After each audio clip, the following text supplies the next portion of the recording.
So let's have a conversation about World Press Freedom Day. That's what we're commemorating today. The global media has had every year we celebrate this particular day. There's a lot that happens every year. You look at what is it that the media has done in the last 1 year amidst COVID-19 pandemic, amidst everything else that's going on in the world. Have the issues that matter to the people being highlighted? Have the issues that people want to know about been highlighted? Has the media actually told the stories that ought to be told? Or has the media not failed in some ways to tell some stories? And what would be the reasons why the media has failed in some of those areas? Has the media faced the kind of support that it deserves from those in authority? Media, those in power, some would say that they're required to mix. Others would say that they're like oil and water. They shouldn't mix. There should be a clear separation between them. All those things are just basically big conversations. But to help us have this conversation this morning, let's bring in the Chief Executive Officer of the Media Council of Kenya, David Omwoyo. He joins us now on the line. Good morning, David. Morning, how are you? Very well, thank you. Welcome to the Situation Room. Thanks. Happy World Press Freedom Day. It's a rather long one, but good to wish the guys in the newsroom that. Yes, happy World Press Freedom Day to you too as well. What is the theme for this year's World Press Freedom Day and why? Information is a public good is the theme. Mm-hmm. Usually the theme is set a year before by UNESCO, and I mean the entire global setting, is that journalists and the media engage in spreading information, informing, educating, and entertaining.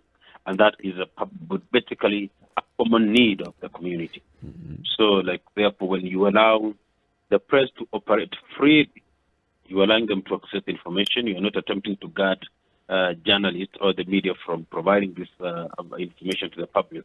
By doing that, then you're protecting press freedoms. Is there a downside to that, to information as a public good? Are there cases where information then is being spread but is not for public good or as a public good? Of course, everything has a downside to it. I will reply your question by reading a quote here I'm seeing from Eric Chinje. The greatest challenge to media freedom is self-induced. Mm-hmm. Generating content with little regard for what audiences want, disregarding the ethics of the profession, not maintaining high professional standards, and not paying attention to the business dimension of the news business. So there is, while you provide all this information, sometimes you start by providing this information, then forget that all freedoms have their own, challenges. You're supposed to appreciate what others want. John Mahama, former president of Ghana, spoke about journalism should not promote gender violence, should never be used to extol terrorism or to deny human rights.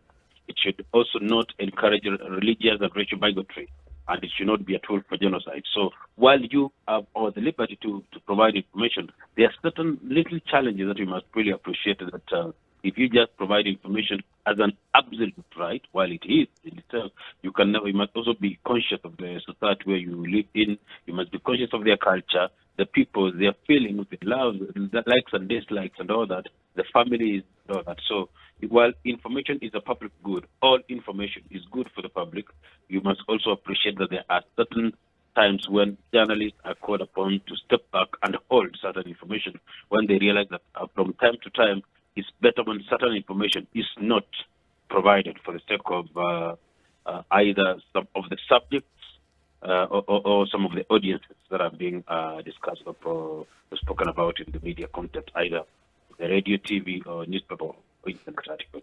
David, some of those elements that you've mentioned, is it possible then to share information that satisfies all of these bins, satisfies commercial, satisfies the public, satisfies the business, satisfies the powers that be? Is it possible then to provide information on a daily basis, regular by media, that keeps everybody in this kind of satisfaction equilibrium? It is impossible to please everybody. If you start now pleasing everybody, then you're on a serious downward trend. So we speak about general media ethics, or rather the code of ethics. So know that some of these are principally unspoken. Like when you speak about business and all that, that's about ownership and how you get the financing to pay your journalists and all that. It's really beside that. But then the issues about satisfying the public, they talk about good journalism. It comforts the afflicted and afflicts the comforted.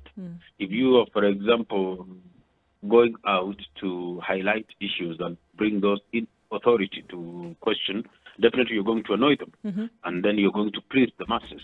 So from time to time, also reminding people of their responsibilities. We even have cases where the media have to come out and tell people, like I want to speak about this COVID-19 situation, guys, you are misbehaving. You are not following COVID protocols. You're not social distancing and all that. So it is possible, but not in the same package. It's like a basket full of fruits. You will have to do one thing and leave out another. You'll have to annoy one person and please the other one and all that. So it's really a mix of a bouquet of good things with certain implications. If you're reminding people to be responsible, they won't be too happy, but remember that it is their duty to be responsible and all that. So it is possible, but not all in one, not like in one bulletin. You have to balance, knowing that this bulletin will push this one, then it will remind this person of their responsibility. We're going to annoy those who are in authority. We're going to please the masses, or we're going to annoy the masses, but now government has to act because they are not behaving and all that. So it's really this balance that you have to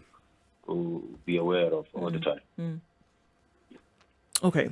So now, I mean, I think it's a question that has been asked for as long as the term has been in existence. When you look at press freedom, today, 2021, has the definition changed from what it was from the very first time that it was coined? And to say that when we say we're looking for press freedom, what exactly, and have those boundaries shifted, moved a little bit, or is it just on the same premise that it was from the very beginning? I would say that the pillars remain. The pillars of press freedom remain. What has happened is that how we view it and how we exercise it could have changed. Because press freedom really is about you will let the media do their job. The journalists will go out, take information, verify it, and then publicize it. That has remained. What has happened now is that maybe initially, if people do not want journalists to do their job, they could go out with a stone and throw it at them. Now they find a way of therefore not advertising there or calling the employer to do one or two things. Or now people no longer bother with the editor who is running the story of the journalist. They call the editor. I mean, the journalist in the field. Initially, people would bother about let these journalists don't try the story. Now they realize, no, I'll tell the editor up there not to run the story and all that. So the pillars of press freedom remain. They are principally universal and all that. But how now people get around it is that it has changed a bit.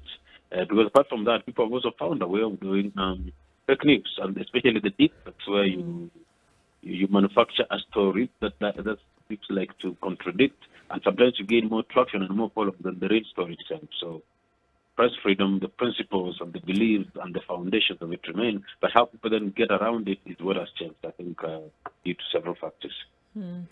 If we're talking of press freedom, Mr. Omwoyo, there is freedom as it is perceived by those who earn their keep and a living from this particular enterprise, and there are those who are our partners in that they consume what it is that is produced by the media. Now, I understand that there has to be a balance, but what I sometimes have difficulty understanding is you are head of a council that deals with these media matters.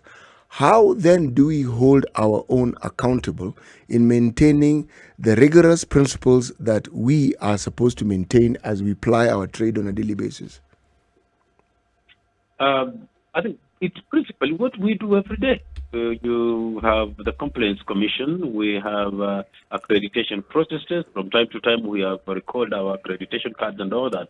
Number one, the foundation of press freedoms and the MCK Act, and especially the Complaints Commission, is that any matter that pertains to the conduct and practice of justice to be dealt with by journalists themselves, or rather the Media Complaints Commission. That means that we are not allowing the local chief or police officers to take up matters of displaying journalists. So this matter of, we have a code of ethics which journalists follow.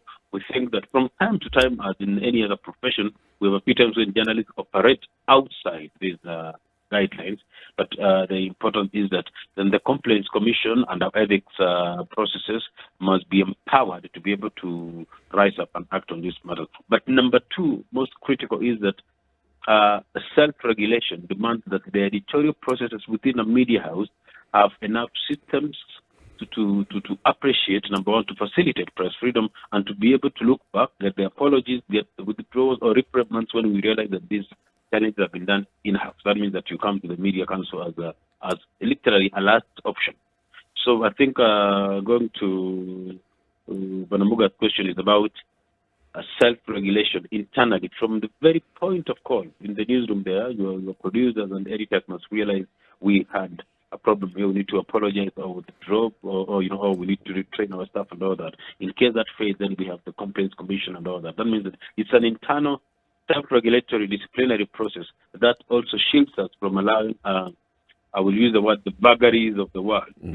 We say that editors report to the local chief or the local OCS and all that. It gets chaotic and all that. So it's the way that ensuring that there is accountability in journalistic work by the journalists and editors, without then allowing people out there to come and remind us that we violated. So that we know ourselves that there has been a problem and we're dealing with it. There is also the responsibility to those who consume our products in getting them to know, understand in proper details in a balanced way what happens in the nation. Now, why am I bringing this thing in this roundabout way? We also report sometimes in our media outlets of situations where there seems to be some sort of disagreement between us and, say, the government. People feeling that we have either reported something unfairly or we've spoken about an event. What brought this to my attention was I was reading an article in the Star that was written by a gentleman by the name of Gordon Osen, and he gave certain examples of incidences that have occurred, and the reporter has reported the incidences as they saw them and with the background. And then there has been a backlash. How do we balance these backlashes? Because sometimes we may report things that are not very, should we say, they are not convenient. And okay. Yes. Good word. Well, I like the use of the word convenient. Yes. Well, I start by asking, convenient to who? Well, number two, we need to appreciate, one, that art of government is a tricky one. We have sometimes matters of national security. Sometimes we have matters where we have investigations ongoing. It's an ongoing police investigation into a crime or terrorism. Sometimes we have protection of the family. Sometimes we have, deep state. Sometimes the act of diplomacy. Government trying to flex a muscle with another country for diplomatic functions and all that. Which now you see it is part of a bigger scheme. So and the reporter, without getting a deeper analysis of what is happening, could jump into it and immediately put a story that then either jeopardize the people doing investigation, or you threaten, policemen out at war, or you find a way that you have already released information that wasn't ready for release, or sometimes for what I would call some little patriotic functions. A nation state is doing something so that they can get certain leverage against either a neighboring state or another, foreign country and all that, and the local media does something that then betrays that. So a few times, art of government is a little tricky, and that is why, especially in established media houses or other established democracies, we have seriously experienced journalists, like you say, people attached to state, for example, people attached to parliament, people attached to ministries and all that, are people who can, from time to time, understand the bigger picture, so that you don't just look out and engage in basic reportage. Basic reportage is what, where, when, and why, and all that. But then there's a little more analysis. This is what is happening for this and this. Sometimes you have the principle of tobacco. You will have access to this information. You cannot release it until we conclude this. You know we're going with you. We are going to, like, sometimes the armed forces are going to engage in this and this. You are aware. You get access to all this, but you can only release this information at such and such time. So from time to time, that we have basic reporters, journalists, reporters running around and doing something, but another time we miss the point of experienced journalists, people who understand that any time when you see things happening this way, then this is what is going to happen. So it's good to hold for a day or two, or sometimes a week, or sometimes to get really the information flow to the very end. And I would throw in a case or two. I know that in the UK, for example, There is an agreement between Her Majesty's government and the media. In Sweden, we have an agreement between the police and media about not reporting on ongoing active cases where you will keep providing a link. It's like people rely on the media to know where the police are going next because the media don't. So there's all those things about getting a little more experience and getting people to look at the bigger picture beyond the rush to break the news and grab the headline. Two issues that I'd like to raise here, David. One of them is the relationship between the Media Council of Kenya as a self-regulating body of the media and then the Communications Authority. And the reason I'm raising that is because recently we have seen two media houses being penalized by the Communications Authority on account of what they have carried on air. And then what you raised about the Complaints Commission, which will handle complaints that have come from the public on stories that have been aired by a media house. So where do you draw the line between complaints coming to the Complaints Commission and the Communications Authority taking action on a media house? Good question. I didn't set up the Media Council, neither did I set up the Communication Authority. So from time to time, we have certain gaps and overlaps in the legal and regulatory process. This morning, at exactly 9:30 a.m., with the Speaker of the National Assembly, the PS and all that, we are launching a book on the legal and regulatory gaps in the media in Kenya, whereby we have the Media Council Act as an absolute act that should guide this. Then you get another set of almost 17 laws in different, the Penal Code, Newspapers Act, the Computer Cyber Crimes and all that, which want to speak to the work of the media. So there is, that has been anticipated, working together with agencies and friends of the media. We have done a very, comprehensive scan of the regulatory environment in Kenya and seen which laws scattered all over the Constitution of Kenya, the Penal Code and others that interfere with the work of the media. And the whole idea is try to get them, aligned. That's why this morning we have the Speaker and MPs, we have the CS, we have the media stakeholders, editors and all that saying we have the Media Council Act as standalone. We would wish that the Media Council Act remains the law within which media will operate. When you have a clause somewhere in some terrorism law mentioning media, then there's another clause over there in some computer thing, then we have a CA thing about licensing and frequencies, then talking about content and all that. It becomes very hard because even from time to time we have found a case where we have duplication of roles. We have the cases of several media houses where we write a show cause letter from the Media Council, and the guy tells us, "Oh, look here, guys, we also have two other show cause letters from two state agencies." Yeah. The KFCB has written a warning, and the CA has also issued a statement just that we to mjibu nani. So that is anticipated, but we are at least seized of the matter, and that's where we have at least scanned. We see the laws that we have an issue, and we are handing the laws to Parliament this morning, telling Parliament, "Look here, please align with these laws so that they can operate." Okay. The second bit is with regards to accreditation. Now we see a number of, especially radio stations, where we have presenters who are not trained journalists, but they've been hired because of their talents that they have. And for example, recently when you had an issue about a certain radio show, the whole issue of accreditation came up. Does the Media Council of Kenya accredit the people who are on-air talent? And then for you to be on air, do you go through any form of training from the Media Council to get that accreditation? Where do you stand on this particular matter? Now that I know the case you're speaking about, and I can mention it on the platform of Radio Africa issue. Number one, that we had matters coming up 2 weeks after the specific individuals named had gone through a comprehensive 5-day ethics training by the Media Council. Yeah. So I want to stress that the people who are violating ethics, it's not lack of training. It isn't. I mean, everybody knows what should or shouldn't be spoken. Everybody knows. You don't need ethics training to know what you can speak in family time. You don't need, as long as you grew up in a society where people respect each other, you understand what can be said at what time of the day when children are listening or whatever. So it's a lie to pretend that it's lack of training. Number two, when we look at ethics violations, you'll be surprised that trained people are misbehaving more than the untrained. It's really like the crisis. People who have the best training in journalism, ethics training, they are violating that. But thirdly, we have now made it compulsory, and we had started last year, of course. COVID happened. we should try not to blame COVID too much. That we do the moment you have someone going on air, there's a mandatory ethics training, and they're given accreditation, but it's pegged on the owner of the media house. When you undertake journalism training, based on your training and qualification, you get your accreditation.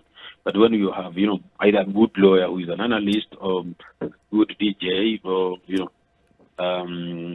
Good economist. MCs and all that, you undergo ethics training and the ethics training is one of the courses that the MCK Academy offers virtually indoors. It's a 14-day course really for anybody to understand. But I want to stress that the issue of violation of media ethics isn't about lack of training. What we have seen trained and experienced journalists do on this trip is way worse than the untrained MCs and comedians and our areas. It's really about ethics. And remember, always remember, ethics is not about training. It's not academic. It's about values and culture and all. So you cannot say that you have no values, or you need to go to university to understand the values of a people, or to respect family values, or to respect people's religion, or to just be reasonable to gender and all that. It's simply being generally indisciplined and rogue. One of the things that seems to have always been a sore point when we talk about ethics and journalism and freedom is, yes, okay, fine, people are trained, people understand where they should halt or where they should curtail or bring to order these mass freedoms that they're involved in. And then there's something very simple. It's called the truth. Where do you balance what you know to be the truth and what you think is ethical and what you think is appropriate? How do you balance it? And what does the council that you head, how do they prepare and train journalists in understanding this balance? Boss, what is ethics? It's a value system. Yes, moral principles. Yes. Right now, there are so many things that that you will never say near the mic. True or false?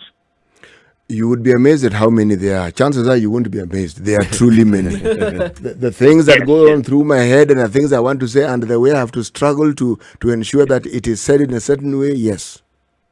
Yes, so that's why we're saying that it's not about what you go out and say it. It's about withholding, knowing when to say it, knowing how to say it. That's what we talk about, like gender-sensitive reporting. It's not about not dealing with gender-sensitive reporting, isn't it? Considering national security in journalism work and all that. The whole idea is that, remember, morals and ethics are not written. It's about a reflection, looking at the implication of pros. Sometimes you get, and you know that if I put this out, I will cause more confusion. Maybe I need to wait for this. Or sometime you realize that I have this news of this politician, but I'm informed that he's in hospital. Let's allow the family to do this, to the person to heal and all that. Or this family is in mourning, so we cannot just put this out on their face. Because, sometimes it's about holding back, sometimes it's how you word it, sometimes it's how you phrase it and all. So it isn't a black-white matter, I mean, if it's a lie, it's a lie. If you are engaging in, fake news and all that, that's clear. But issues of ethics and morals is about your personal consideration. You reflect about the issue. This is good. It's big news, yes, but I think it's family time. People are having breakfast or dinner. I can't say this. Or I know this and this about this guy, but I don't think it's appropriate to say it because it's it's private life. We don't need to publicize it and all that. So there are all those really that ethics and morals it's not a straight line. It's about in every situation you use about the principles, the values in which you have grown, and put them to consideration so that you're able to make decisions that really are for greater common good. So that rushing out to break news all the time may be exciting and all that, but it's not always. A few times the impact of that breaking news in society sometimes is more negative than the news you broke. And I think even in newsrooms, even from where you sit, many times you had an issue and you decide to hold it back for a while so that it can ripen or that it can go full cycle, so that then it can be completed. How far? I mean, still looking at the ethics and morals that you've talked about, and then also look on the other side and looking at really press freedom. How far do you feel journalists should push specific agendas that may have high levels of sensitivity when pushing for a story, pushing for the truth, like you say? It depends. What is the impact of this story in public, in governance and public good? A few times there you will push very much because it's an investigative story about corruption in a ministry, because when this process happens, then people will lose medication, within the ages of medication, expired drugs and all that. Some stories have so much implication. Like, remember, we do journalism for public good. So if you realize that this story if story remains undone, then there will be so much, impact on the people. People will lose lives, or people will lose medication, or people will lose livelihoods. Then you push. But a few times you realize that you don't push too much. These are private matters. Let people be. So there's no specific line about how far you can push. The measure of how far you can push is the impact, the probable or possible impact of a story when done. That is what is critical, finding that this story is so big, this story is so important, the amount we are dealing with is so high, or the number of people being affected is this high, therefore we can push more. Or say this story is little, if we don't get, if you don't get the story, you can leave it at that, because there are not too many people affected, there isn't too much involved and all that. So really, it's a measure all the time. It's not a line that exists somewhere. It's something that you have to consider case by case all the time. We've been having a conversation with David Omwoyo, the Chief Executive Officer of the Media Council of Kenya, celebrating World Press Freedom Day with the theme, Information as a Public Good. You're having a lot of celebrations the coming 2 days, David, right? A number of events lined up. You can just highlight some of the key ones. We have, from this morning, we are launching the legislative review that I said, because we have studied the laws that govern the media and we have seen the challenges they have here and there. Of course, then we are also launching COVID-19 guidelines for journalists and media. We have other partnership principles we have done. You may have noticed we have been engaging in a lot of publicity for media, because people have been attacking media and saying, we did not know the journalists, so we want them to be easily visible from far. We have just finished the judging process, so tomorrow afternoon we have the annual Journalist of the Year award, where we award excellence in journalism, the best stories and all that, including reviewing the journalism standards, because we had more than 1,500, I think 1,200 stories submitted for review and all that. Therefore, then we get a chance to feedback to society about what the state of journalism is, the quality of journalism, how journalists are doing their work. So it's a series of events, and then we have several panels discussing gender in the newsroom, sustainability, what COVID-19 has done to the newsroom, how new financing models for journalism, convergence, technology, and all that. So it's really a series of events beginning this morning. Actually, it began yesterday, beginning this morning, and going up to tomorrow every morning. We have now the Journalist of the Year award. Unfortunately, we would not have a gala dinner because of COVID, but at least we'll be able to award, excellence in journalism, which we were not able to do last year. Asante sana, and all the best to those that submitted their stories for judging. Wishing them all the best. Asante sana, David Omwoyo, for speaking to us. Have a lovely day. Asante sana. Thank you. Thank you.